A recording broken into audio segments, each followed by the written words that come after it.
merci de nous rejoindre pour votre émission de formation et d'approfondissement spirituel, la joie des chrétiens. L'une des plus grandes formes de piété dans l'Église catholique est l'adoration en ses sacrements. Les chrétiens s'engagent amplement dans cette forme de piété depuis le haut Moyen-Âge. Une prière qui ne nécessite pas forcément la parole, mais qui peut se faire, d'ailleurs, qui imposerait le silence et sentiment d'amour. Chacun exprime sa foi, son amour, son engagement, son espérance à Jésus Eucharistie. Des églises de partout au monde s'engagent dans cette dévotion, toujours ouverte, pour que les fidèles y viennent adorer Jésus exposé à l'autel. Comment faire une bonne adoration devant ces sacrements? Question à laquelle répondra notre invité hebdomadaire, l'abbé Ngiti Philémon. Bonjour, monsieur l'abbé. Bonjour, monsieur le présentateur. Alors, vous êtes un vicaire à la paroisse Notre-Dame de Guadeloupe depuis quelques mois. Comment vous y sentez? Oui, c'est depuis pratiquement 6 mois, depuis que je suis arrivé dans la paroisse Notre-Dame de Guadeloupe, à provenance de la paroisse Charles Luanga de Lubango. Moussimba, oui, c'est un milieu qui m'a marqué. Je m'y habitue déjà. 6 mois, ce n'est pas peu. Et ce qui me marque là-bas, c'est que c'est un milieu qui est en train d'être habité par la grande population et surtout par des jeunes couples. Et cela, ça donne espoir que dans les jours qui viennent, ça sera une paroisse qui va bien bouger. Ah oui. Est-ce que vous vous engagez dans la pastorale des couples, certainement? Bon, pas tellement, mais surtout dans le mouvement d'action catholique. Oui, oui. Alors, nous voyons de partout, et certainement que même à Moussimba, les premiers vendredis, vous organisez l'adoration, ces sacrements, ou d'autres jours, nous voyons les gens aller à l'adoration dans des sanctuaires. Quel sens donner à l'adoration eucharistique? Oui, l'adoration a une bonne place, une place essentielle dans la vie du chrétien. Et cette adoration signifie tout simplement la contemplation du Christ qui est présent dans l'Eucharistie. Et le chrétien est appelé à reconnaître aussi par cette adoration qu'il dépend du Christ, il dépend de Dieu. C'est pourquoi il doit contempler le Christ à travers cette adoration. Oui. Contempler le Christ dans l'adoration, Jésus exposé, et il est exposé dans l'ostasoir, l'objet qu'on appelle l'ostasoir. Oui. Est-ce que l'adoration remplace la messe? Répondant à votre question, je dirais que l'adoration ne peut en aucun cas remplacer la messe. Puisque l'adoration n'a son sens que par rapport à la messe. Nous faisons l'adoration puisqu'il y a eu la messe. Et donc, l'adoration et la messe n'ont pas de commune mesure. Il faut dire que l'adoration plutôt dépend de la Sainte Messe. Et dire que remplace, là vraiment, cela ne peut pas être acceptable. Oui, oui. Donc on ne peut pas chaque fois faire à l'adoration ces sacrements toujours et toujours sans aller à la messe. En tout cas, cela n'est pas acceptable. La messe a une grande partie dans la vie du chrétien. Et d'ailleurs, pour le chrétien, il y a des liturgistes qui disent c'est la source et le sommet de la vie chrétienne. Et donc la messe est indispensable. L'adoration en aucun cas ne pourrait remplacer la messe.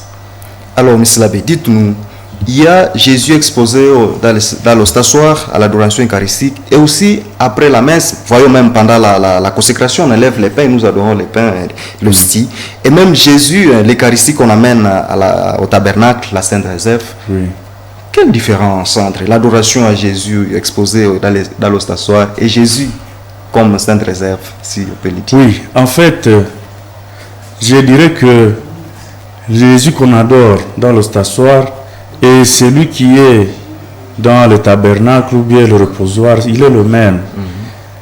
La différence qui peut exister, c'est que d'abord, pour l'adoration avec l'ostensoir, il faut un ministre pour l'exposition. Et ce ministre-là pour l'exposition, c'est le ministre ordinaire, comme on dit, c'est le prêtre ou le diacre. Mais Pour l'adoration au tabernacle, là, ça ne demande pas de ministre. Comme chrétien, vous pouvez venir vous adorer devant le tabernacle, mais pour l'exposition, là, il faut qu'il y ait un ministre. Et quand c'est l'adoration avec exposition, le ministre ordinaire, lui, à la fin, il doit bénir. Il doit bénir les fidèles à la fin de l'adoration.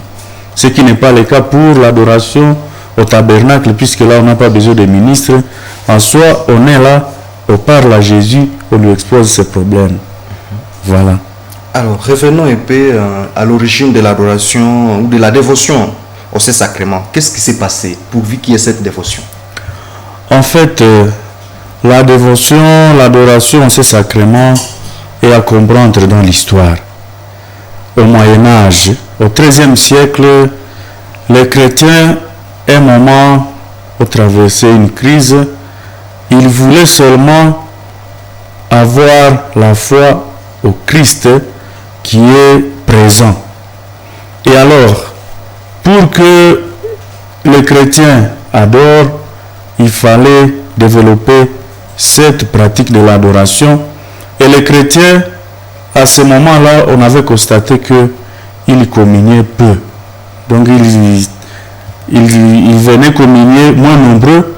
Plutôt, eux, s'atteler à la présence, de voir le Christ. Donc, ils se sentaient indignes de recevoir le Christ. Alors, ils préféraient plutôt le contempler, l'adorer à travers l'adoration eucharistique.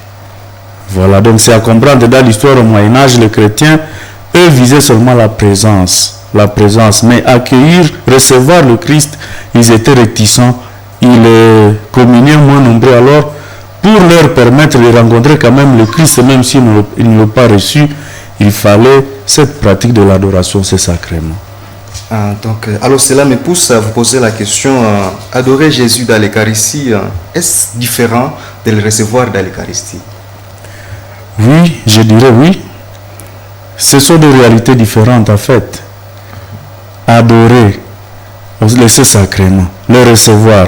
Vous voyez déjà qu'il y a deux termes, adoration et réception. C'est ce que nous voulons comprendre. Oui. L'adoration, je l'ai dit au début, c'est la contemplation. Il s'agit de la contemplation. Vous parlez à Jésus, vous exprimez par votre façon d'être, n'est-ce pas, votre piété, tandis que pour la communion, la réception, c'est la communion, et la réception de la Sainte Communion signifie la contemplation. Vous avez reçu le Christ dans votre corps, physiquement, vous l'avez reçu. Et vous le contemplez, celui qui est dans votre cœur. Tandis que l'adoration, il y a une distance qui vous sépare du Christ. Il est vrai que vous l'adorez, vous contemplez la Sainte Eucharistie, mais ce n'est pas encore arrivé dans votre cœur. Pour la réception, là, vraiment, vous êtes en contact direct avec le Christ que vous avez reçu et qui est en vous désormais. Voilà au moins la différence que nous pouvons établir. Partout il y a adoration, oui, je n'en disconviens pas, adoration, à le contempler, adoration, à le recevoir, mais ce n'est pas la même chose, ce sont deux réalités différentes. Oui. Aussi, après la communion, l'hostie rentre au tabernacle, la Sainte Réserve. Oui. Mais pour quel but cette communion ou cette Eucharistie rentre au tabernacle, ou bien appelée Sainte Réserve? En fait, s'il faut donner une précision, d'abord selon les liturgistes, les normes de la liturgie, on recommande qu'on communie à l'Eucharistie qui a été consacrée dans la même messe, la même Eucharistie, la même célébration eucharistique. Ce sont les liturgistes qui nous le disent et il y a une explication. Puisque chaque messe rappelle le mystère pascal. C'est une actualisation du mystère pascal. Alors, quand vous parlez de la Sainte Réserve, en principe, celle-là, on a dit Sainte Réserve, le terme le dit bien, cette Sainte Réserve-là, elle est normalement réservée aux malades pour l'adoration. Normalement, c'est pour cela. Quand on a communié à l'Eucharistie dans la même messe, alors la Sainte Réserve, la garde pour les malades, pour l'adoration. Mais alors, Pour des raisons pastorales, vous voyez, il peut arriver qu'on consacre beaucoup d'hosties, puisqu'on ne sait pas exactement ce qu'il veut communier. Alors, pour ces raisons-là, il est acceptable qu'on puisse encore communier à la Sainte Réserve dans d'autres messes. Mais ce qui serait observé, c'est qu'on communie à l'hostie consacrée dans la même messe. Et donc la Sainte Réserve aussi a sa place le vendredi saint. Le vendredi saint, le seul jour où il n'y a pas de messe. Là alors, nous utilisons la Sainte Réserve, et même les prêtres peuvent communier à la Sainte Réserve. Mais la précision est que pour les prêtres, il n'est pas acceptable qu'il communie à cette Sainte Réserve-là alors qu'il a consacré de nouvelles hosties. C'est que même s'ils sont nombreux, ils ne peuvent pas. Oui, même s'ils sont nombreux, le nombre ne peut pas empêcher que le prêtre communie à l'Eucharistie consacrée dans la même messe. Donc pour les prêtres, lui, c'est lui qui célèbre le mystère, il est à la place même du Christ, donc lui doit nécessairement communier à l'Eucharistie consacrée dans la même célébration eucharistique. Alors au Moyen-Âge, il y a de grands théologiens, c'est Bonaventure, c'est Thomas d'Aquin, qui développent la théologie de la transubstantiation. De quoi s'agit-il? Oui, merci beaucoup. La transubstantiation, littéralement ou simplement, on peut dire, c'est la transformation d'une substance à une autre. C'est ça la définition simple. Alors pour nous, la transubstantiation, c'est la présence réelle du Christ dans les saintes espèces eucharistiques. Donc pendant la célébration eucharistique, comme vous le savez, et au moment précis de la consécration, voilà la consécration, j'espère que vous connaissez cette partie très bien en tant que catholique. La consécration, les espèces du pain et du vin deviennent le corps et le sang du Christ. En conservant les caractéristiques physiques et les apparences originales. J'espère que vous comprenez bien cela. Oui. Donc l'Eucharistie, que nous voyons, disons, le pain que nous voyons et le vin deviennent le sang. Et le corps et le sang du Christ. C'est ça la transubstantiation qui a été développée par les théologiens, surtout au Moyen-Âge. Donc la conversion, on peut dire, le pain, même si physiquement nous voyons qu'il reste le pain, mais il devient le corps du Christ. Le vin, nous le voyons physiquement, il reste vin, mais il devient le sang du Christ. C'est pas la transubstantiation. Alors, M. l'abbé, si vous pouvez aussi nous donner une précision, puisque nous voyons à l'offertoire, quand on amène les offrandes à l'autel, les prêtres lèvent, il fait là beaucoup de gestes, avec beaucoup de prières. Est-ce que c'est à ce moment-là que le pain devient le corps du Christ, les vins, le sang du Christ, ou bien lorsqu'il élève maintenant lors de la consécration comme telle, une petite différence peut-être entre les deux moments? Oui, si je vous comprends très bien, oui. En fait, la consécration, c'est quand? Le début de la consécration, il y a une prière qu'on appelle épiclèse. Le prêtre, n'est-ce pas, il place la main sur les offrandes, le pain et le vin. Il dit qu'ils deviennent le corps et le sang du Christ. Voilà le moment précis. Quand a lieu la transubstantiation. Voilà, oui. Alors nous voyons, c'est François d'Assise, fondateur de Frères Mineurs au XIIIe siècle, passait des nuits entières devant Jésus au tabernacle, la prière. La nuit, il priait, la journée, il consacrait des chapelles pour Dieu. Et il disait, je vous lis l'extrait, l'amour n'est pas aimé, admirable grandeur et stupéfaite bonté, ô humilité sublime, les maîtres de toutes choses, Dieu, Fils de Dieu, s'humilie en ce point que, pour notre salut, sous une pudique parcelle de pain, il se cache. Oui. Alors, faut-il vraiment croire à la présence réelle de Jésus dans l'Eucharistie? Merci pour la question. Croire à la présence réelle de Jésus-Christ dans l'Eucharistie, c'est une question d'expérience spirituelle. Quand on a expérimenté la force que nous recevons à travers le pain, à travers le corps et le sang du Christ, alors là, on peut croire. Il y a certaines réalités qui peuvent nous orienter à ce sens-là. certaines réalités. Si vous lisez le livre de Don Joseph Tomaselli, il décrit il parle de certaines personnes qui ont douté de la présence réelle du Christ dans le pain et le vin. Ils ont douté. Alors, il y a eu certains événements qui ont prouvé cela. Et si nous lisons ce livre, Tomaselli nous montre que à Florence, dans les années 1595, il s'est passé un incendie dans l'église. L'église, je crois, Saint-Ambroise. Et les chrétiens étaient là avec le prêtre en train de prier. D'un coup, on voit l'incendie. Et alors, les réflexes pour le prêtre, comme un prêtre qui a été bien formé, n'est-ce pas, il fallait sauver d'abord la sainte réserve qui était au tabernacle. Et le prêtre souple, il est venu pour sauver, il a porté les ciboires, mais curieusement, il y avait encore 6 hosties dans le tabernacle qui étaient dans le corporal. Eux pensaient qu'ils viennent de sauver, de tout sauver. Alors, à partir de l'autel, tout a brûlé, même le reposoir. Mais ce qui a été curieux, c'est que après l'incendie, on est venu constater 6 hosties intactes qui n'étaient pas brûlées. Elles ont échappé à l'incendie. Alors voilà un signe qui a montré que le Christ est réellement présent dans l'Eucharistie. Le Christ est réellement présent. Il y a un autre événement que nous trouvons chez Saint Grégoire le Grand. Saint Grégoire le Grand, il était pape. Et lui, il prêchait. Et un jour, quand il célébrait l'Eucharistie, à ce temps-là, il y a des dames qu'on choisissait pour fabriquer le pain.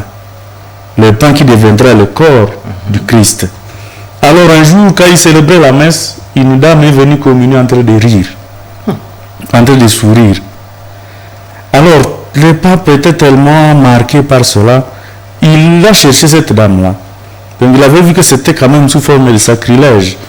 Il a cherché cette dame-là, il l'a appelée quand tout le monde était encore là, pour que la dame explique son attitude, oui. Et alors, dans l'explication, la dame a dit, quand je suis venu communier, moi, j'avais à tête les pains que je fabrique. Parce que c'est le même pain que j'avais fabriqué qui doit devenir le corps du Christ. Alors moi, j'ai douté à cela, c'est pourquoi j'ai riais. Alors, c'était un scandale. Le pape a demandé aux chrétiens d'organiser une prière. Alors, en organisant la prière, c'était pour montrer, pour essayer d'enlever cette incrédulité dans cette dame-là. Alors, en organisant la prière, le pape a demandé que Dieu produise un miracle. Alors, ils ont prié. Après avoir prié, ils sont venus voir le ciboire, le Saint-Sacrement qui était dans le ciboire, et on y a rencontré des taches de sang. Des taches de sang. C'est Tomaselli qui nous a parlé dans son livre, l'hostie consacrée. Et alors, cette dame-là, quand elle a vu cela, alors elle a cru. Donc son incrédulité a eu, n'est-ce pas, la réponse. Et à partir de ce jour-là, elle a cru. Donc ce sont des événements pareils qui montrent que réellement le Christ est présent dans l'hostie. Et bien d'autres aussi, bien d'autres réalités existent qu'on ne peut pas savoir dénombrer ici faute de temps, mais il faut croire à la présence réelle du Christ dans l'hostie consacrée. Alors si vous pouvez montrer en image les livres aux téléspectateurs, peut-être du côté voilà, là-bas, et si vous pouvez. Oui, les livres voilà. Là, l'hostie consacrée de Don Joseph Tomaselli, voilà. Traduit de l'italien par l'abbé Mazoué. Voilà, là-bas, ok. Très bien. Alors, donc, c'est un livre qu'on peut se procurer ou on peut même lire sur Internet. Oui. Probablement. Oui, oui, Alors, oui, si. chaque deuxième dimanche de Pâques, nous fêtons les Saints Sacrements, appelée encore la fête Dieu. Oui. Comment est apparue cette fête? Est-ce que c'est dans le même contexte que l'adoration aux Saints Sacrements? Oui. Nous sommes en train de parler de ces sacrements et vous constaterez que nous évoquons beaucoup le Moyen-Âge. Nous évoquons beaucoup le Moyen-Âge puisque c'est à ce moment-là que s'est développée, n'est-ce pas, la dévotion à l'Eucharistie, au Moyen-Âge. Alors la fête de ces sacrements, oui, elle a été instituée au Moyen-Âge. C'était pour commémorer la présence, commémorer la présence du Christ dans les sacrements de l'Eucharistie. Pour que cela soit maintenant solennel, solennisé. Et cette fête, elle a encore une histoire. Je vais faire une digression peut-être, mais oui, c'est toujours dans le texte. C'est par rapport aux apparitions d'une sainte qui s'appelle, je crois, Julienne, Sainte Julienne. Et celle-ci, elle avait reçu une vision.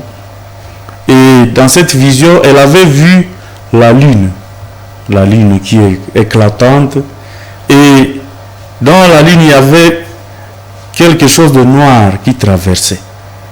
Alors, en songe, le Christ lui a expliqué cela, la signification de cela. La signification, c'est que la lune représentait la vie de l'Église sur la terre. Alors, le truc noirâtre là, qu'est-ce que ça représentait? Ça représentait un mystère qui n'était pas encore célébré dans l'Église. Et ce mystère-là, c'était le mystère de l'Eucharistie. Il fallait instituer une fête. Donc il y avait une fête qui n'était pas encore instituée, il fallait instituer une fête. Et alors, avec le pape Urbain IV au Moyen-Âge, il a rencontré cette sainte-là. Alors c'est avec lui que cette fête a commencé. À partir des apparitions, des visions de la Sainte Julienne, et le pape, comme il connaissait bien l'histoire, il a accepté qu'on puisse instituer une journée maintenant où on va solenniser les Saints Sacrements. Et c'est la journée, la fête Dieu, le deuxième dimanche après la Pentecôte. Voilà au moins un peu ce que nous pouvons dire de l'origine, mais c'est sous le pape Urbain IV. Urbain IV au Moyen-Âge, en 1264. 1264. Alors, nous sommes presque vers la fin de notre émission et on ne peut pas quand même se séparer sans parler du comportement qu'il faut afficher quand on adore saintement. Quel conseil pour adorer Jésus saintement dans les sacrements. Donc, les comportements. Oui, merci. Merci beaucoup. En fait, pour bien adorer, oui, vous avez parlé de saintement, voilà l'adverbe que vous avez utilisé. Il faut naturellement se mettre dans un climat favorable à la prière. Et le climat favorable à la prière, c'est lequel? Il faut éviter toute distraction qui peut vous détourner de votre prière. Mais aussi, la position pour adorer, c'est la position à genoux. Nous parlons d'adoration. Donc là, on est à genoux nécessairement. Voilà la bonne position, mais aussi quelques conseils qu'on peut donner. Donc, créer un climat de prière, savoir devant qui on est, et avec ça, je crois, ça peut permettre de faire une adoration sainte ou adorer saintement, comme vous l'avez dit. Donc, climat de prière, créer un climat favorable à la prière, puisqu'on peut être là, c'est vrai physiquement, mais intérieurement, on n'est pas là. Il y a d'autres choses sur lesquelles on pense, ou bien une réalité dont on se rappelle. Donc voilà, créer un climat de prière, je crois que cela peut favoriser une adoration sainte, une adoration convenable. Et combien d'heures faut-il pour adorer? Est-ce qu'il faut un quart d'heure, il faut des heures, Ah oui, merci. En fait, n'est-ce pas, nous disons souvent que l'abondance ne nuit pas, n'est-ce pas? C'est une expression qui passe, n'est-ce pas? L'abondance ne nuit pas. Alors, pour dire heure, c'est pas minute, je dirais que pour l'adoration, ça dépend de l'expérience, encore une fois, spirituelle qu'on a. Puisque N'est-ce pas? J'espère que vous avez déjà entendu parler de l'adoration perpétuelle. Si. Oui, l'adoration perpétuelle. Donc, si on est en mesure de passer assez de temps, là maintenant, ça dépend de chaque individu. Donc, on ne peut pas dire il faut adorer pendant 1 heure, il faut adorer pendant 15 minutes, il faut adorer pendant 1 semaine. Donc là, vraiment, c'est de l'expérience spirituelle de chacun qui lui permettra de voir combien de temps il peut passer devant ces sacrements. Et pour ça, il y a un rituel. Oui, je dirais qu'il y a un rituel, mais ce rituel aussi peut changer selon qu'on ait de telle ou telle sensibilité spirituelle, n'est-ce pas? Mais ce qui est essentiel dans le rituel, quand il s'agit de l'exposition, je vais revenir sur ce que j'ai dit. Dans le rituel, il est recommandé que pour l'adoration solennelle, donc avec l'exposition, il est souhaitable que le ministre soit là. Et je parlais du ministre ordinaire, le prêtre ou le diacre. Et celui qui a la faculté de bénir les gens à la fin de l'adoration. Mais pour autre chose, il y a beaucoup de rituels. Vous pouvez trouver le livret intitulé Guide pour l'adoration, je ne sais pas comment. Donc ça dépend. Mais ce qui est à retenir, c'est que les rituels recommandent le ministre. Donc pour les ministres, pour l'adoration solennelle. Mais on peut avoir d'autres guides, d'autres livrets, selon qu'on ait de telle ou telle autre spiritualité. Bien qu'on reviendra sur cette question dans la deuxième partie, la question de la spiritualité à ce qui concerne la dévotion, ce sacrement. Oui. Et nous sommes presque vers la fin de notre émission. Avant de nous séparer, il y a quelques questions pour vous, pour nous parler un peu de votre vie spirituelle, votre vie de foi. Choisissez un numéro, si ça vous plaît très bien, entre 1 et 10. Oui, je prends 3. Quel est votre saint préféré? Oui, moi d'abord, vous allez remarquer que je suis de la croisade eucharistique et donc le saint que je préfère et que j'ai pris, c'est Saint Pie X. Pourquoi? Le patron de la croisade eucharistique. Et il est le pape, on l'appelle le pape de l'Eucharistie. Oui, on l'appelle le pape de l'Eucharistie. Grâce à lui, les enfants ont commencé à accéder, n'est-ce pas, à l'Eucharistie, à la communion.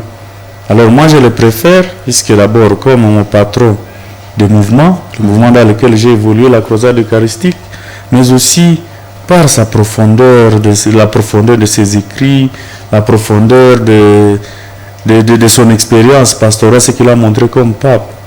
Oui, oui. Et deuxième numéro? Oui, le deuxième numéro, je crois, je peux prendre 6. Quelle prière vous plonge dans la joie? Oui, merci beaucoup. Naturellement, la prière qui me plonge dans la joie, c'est l'adoration. Quand je suis devant le Christ, je le contemple. Là, vraiment, je quitte très joyeux puisque je viens de parler personnellement au Christ qui est dans le Saint-Sacrement. Mais parce que vous êtes prêtre ou parce que vous êtes croisant ou... Oui, prêtre, croisé, d'abord c'est la dévotion à l'Eucharistie. Moi, je l'ai commencé pratiquement quand j'avais 5 ans. Quand j'avais 5 ans, et c'est quand j'ai commencé même le mouvement de la croisade eucharistique. Donc dire que parce que je suis prêtre, je ne sais pas, mais si j'étais chrétien, je crois que c'est là aussi pour être le cas. Et oui. Dernier numéro? Dernier numéro, je peux revenir à 1. Quel cantique chrétien aimez-vous auditionner chaque jour? Oui, merci. Le cantique que j'aime auditionner, c'est le Salve Regina. Salve Regina. Salve Regina, Mater Misericordiae. C'est un cantique à la Vierge Marie qui est récité parfois à la fin des complis. Donc ça, c'est ce qui me marque pratiquement dans ma vie. Je dirais que vous avez la dévotion à la Sainte Vierge Marie. Oui, naturellement. À partir de mon mouvement déjà, la Vierge Marie aussi, elle est patronne, reine de la croisade eucharistique. Ah oui. Oui. Alors, une dernière exhortation aux téléspectateurs en ce qui concerne l'adoration de ces sacrements. Oui, merci beaucoup.